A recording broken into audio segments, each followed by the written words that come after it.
This program is funded in part by Sprint. Sprint, together with Nextel. Stay connected, stay informed. And cooperation with the Corporation for Public Broadcasting and Maryland Public Television.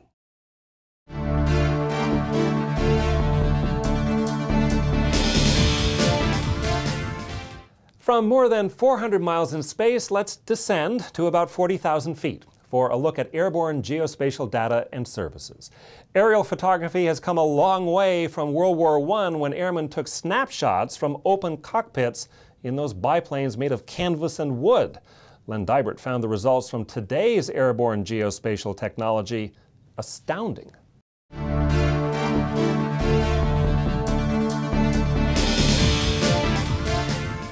These images are very familiar. The World Trade Center after 9/11 and devastation from Hurricane Katrina. What you may not know is that these images are not from space. They were taken from an aircraft flying with a high-powered digital camera, which cost over $1 million.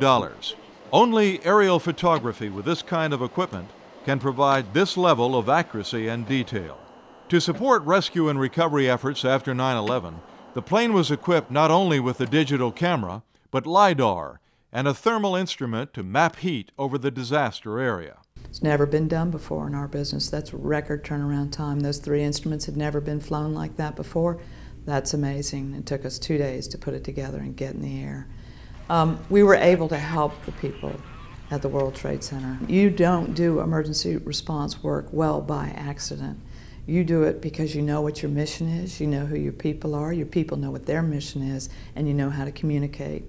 EarthData says that while this high-profile work is an honor, it represents only a small part of missions for the company's aircraft, cameras, radar, and the latest LiDAR. Our customers in general are pretty well educated. They're in the environmental field, they're in the planning field. They've bought imagery before, or they've had opportunity, their colleagues have bought imagery before. And the commercial customers in the oil and gas market and the real estate market, they pretty much know what they're looking for. And it's our job to listen to them, to make sure that we're giving them the right technology for their requirement, for their application. Most of our customers are very interested in accuracy. They want to make sure they have the right data for the application.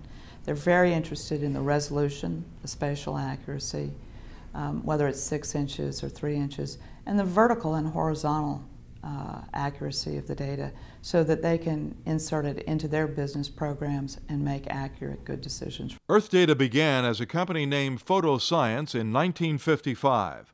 In addition to its headquarters in Frederick, the firm has 4 other locations in the U.S., another in Canada, and 2 offices and 150 technicians in China. The company now is mapping on 5 continents. This is Papua New Guinea. It's our elevation model, produced by the GeoSAR system, and then precisely registered to that is what appears to be a black and white graphic. I can assure you it was nighttime, and I can assure you it was completely cloud covered here at this time. For Skip Maselli and EarthData, piercing the darkness and penetrating clouds and foliage is routine. The company sends pilots and planes all over the world for aerial photography, remote sensing, mapping, and GIS, Geographic Information Systems, using their newest acquisition, the GeoSAR sensor. It's the only one of its kind in the world, with a $75 million price tag.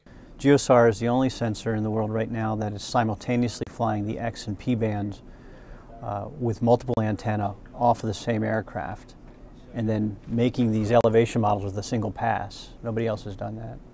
Industry analyst Ed Yurkevix is excited about GeoSAR, which has a number of important applications. One, preventing catastrophic flooding. If you were doing modeling, hydrological modeling, it's very important to control flooding. You don't want a canopy top for your elevation, for your topographic. You need the true surface of the Earth. They call that the bald Earth.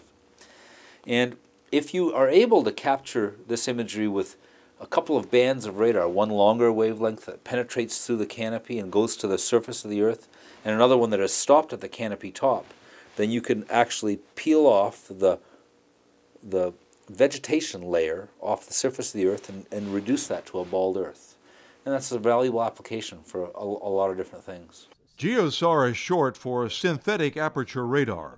EarthData is the only company in the world flying a GeoSAR-equipped plane that registers the X and P radar bands day or night. It gets below the clouds with the P band. The result? We turn spatial data into knowledge. We love to innovate, and we love to push the envelope, and we have never met a difficult project that we weren't anxious to take on.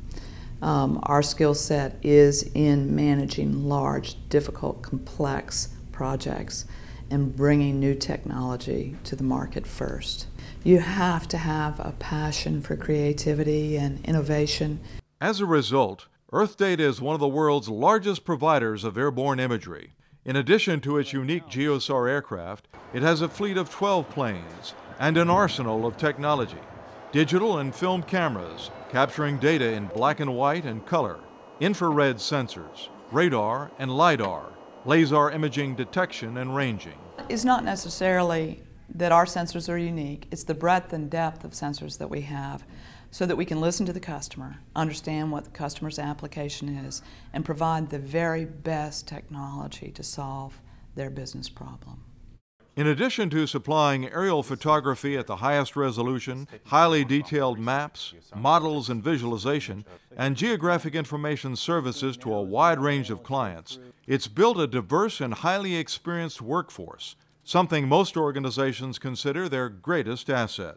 We're expanding beyond the national borders and going outside, so it's outside internationally, and makes our workforce more attuned to the needs of international customers. By attracting people from different backgrounds, different culture, you build a sales force that is more resilient and more open to really assess the customer needs. Our staff feels a connection, I believe, to what the client is going to do with the information, for the value that it's going to convey to the client, to the public, whether it's protecting the environment, whether it's supporting the warfighter, in the case of some of the defense work that we do. Listening to the client, making that connection with the customer, and a can-do attitude are ingrained in the corporate culture at EarthData. CEO Miller Racy says that culture stems from founder, owner, and chairman Brian Logan. He bought the original company in 1985, and over a period of 5 years, Logan assembled a team of engineers, computer scientists, and experts in technology and the environment to help transform EarthData and take it to the next level. You need people who have a passion, you need people who understand the technology, and you need people who also understand how a business runs. And that's what has taken the time, and that's what takes the time. I hope when you go through the company and you talk to people, you'll get this over and over again, that everybody in this company has a passion for advancing the technology that we use to meet the needs of our client base. Logan no longer is active in the day-to-day operations at headquarters, but it's clear the present management team, led by Ann Miller Racy, has his passion for doing something that's never been done before, like penetrating the jungle foliage to map the entire island of Papua New Guinea, or taking rare photos from the sky. I've flown over top of the White House at 3,000 feet, right over top of the White House, and that takes a lot of finagling to get that, a lot of prior coordination there. If I remember correctly, we were doing the job for the Secret Service, and it took us 6 months to get permission to do the job from the Secret Service. So. What's next for EarthData? Let's face it, geography is a part of some of our most difficult problems. Whether they're political problems in the Middle East intersected with cultural problems, or whether they're environmental problems associated with health and the spread of disease and global climate change. So I believe we're really going to see geography become a keystone in solving many of our societal issues, as well as driving new business and new business applications, and a whole explosion in new businesses.